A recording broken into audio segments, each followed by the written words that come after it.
isku soo bax ballaaran oo lagu taageerayay howlgallada military ay ka wadaan ciidamada AMISOM iyo kuwa Soomaaliya ayaa waxa uu ka dhacay degmada Ceel Cali ee gobolka Hiiraan.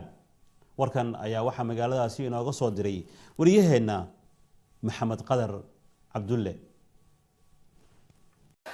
isu soo bax lagu taageerayo duulaanka ciidamada dawladda iyo kuwa midowga Afrika AMISOM gaar ahaan ciidamada Ethiopia ka wadaan gobolka Hiiraan ayaa lagu qabtay degmada Ceel Cali ee gobolka Hiiraan. waxaana qayb ka ah isu soo baxa wasiir ku-xigeenkii hore gaashaandhigga Cumar Aadan Dhabad isla Rooble Qaasim iyo bandulaha ciidanka gobolka Hiiraan iyo bulshada ku nool Ceel Cali. Cumar Aadan Dhabad Cumar Dheere iyo nabadoon isla Rooble Qaasim oo isu soo baxa ka hadlay ayaa waxay tilmaameen in loo baahan yahay in la taakuleeyo ciidamada dawladda ee ku sugan degmada Ceel Cali si ay ula dagaalamaan xarakada al-shabaab. shacab weynaha ay go'aansadeen inay soo baxaan oo ay ku banaan baxaan dhalinyaradii Ceel Cali lagu tababariyay dawladda Itoobiya tababartay iyo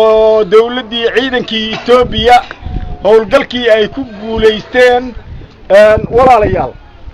waxaan u maleynaa dadkii dhulka iska lahay annaga waa hooyadeena ku dhalatay dhulka aabaheena ku dhashay wiilashii hadda annaga markaan dhimanna soo bixi lahay waa kuwan dhulka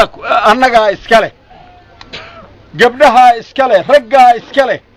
carradaan annaga iska leh waa nugula duugaya waa ku dhalanay inaan ugu tagna wiil jaam laga dhigay oo maskaxdiisa la dooriyay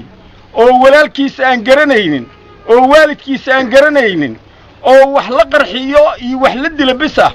shaqadiisa ay tahay oo caawa hadduu dhintay ninka xanuunsana aan jirin inaan dalkeenna ugu tagno xoolaheenna ay liqaan mid naga suurtoobaysa ma ahan annagii ayna tababartana tababarka muluq qasaarin si lixaad loo xaraga loo sharaf lahaan ku gudan waxaan leeyahay intaas markii soo bax dawladdiina tababartay ha guulaysato dawladda Soomaaliya ha guulaysato wixii la shabahay new bills new military loo bixi ciidamada annaga aan leeyahay geesnimada iyo bilada ay la imaadeen darteed qofkana sidiisa xooggiisa iyo xandadiisa markii salaamina wax buu qabsaday waxaan leeyahay rag iyo dumar culimo iyo caamo ganacsi iyo joogowba aan kaaga canaan wax iska dhicin ninkii dhoof ku yimid geeri dibaysa la jiray yaa heebsado hay hadda macna dadkii la laayay oo sheegana maartay waa loo ooyaan waay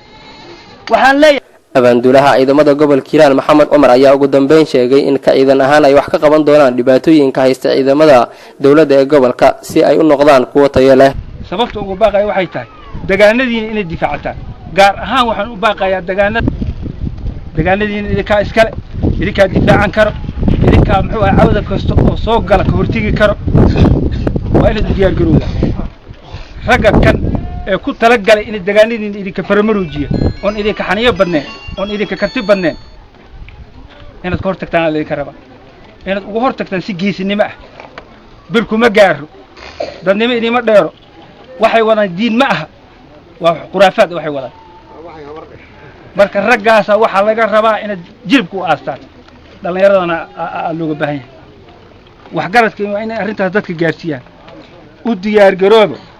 sidaad muxuu ahaa cadawga isaga qaban lahaydeen isu soo baxan ayaa noqonaya isu soo bixi labaad ee lagu taageerayo duulaanka ciidamada AMISOM iyo kuwa dawladda ay ka wadaan gobolka taas oo lagu qabto degmada Ceel Cali ee gobolka Hiiraan. Maxamed Qadar Cabdulle, Somali Cable TV, Beledweyne.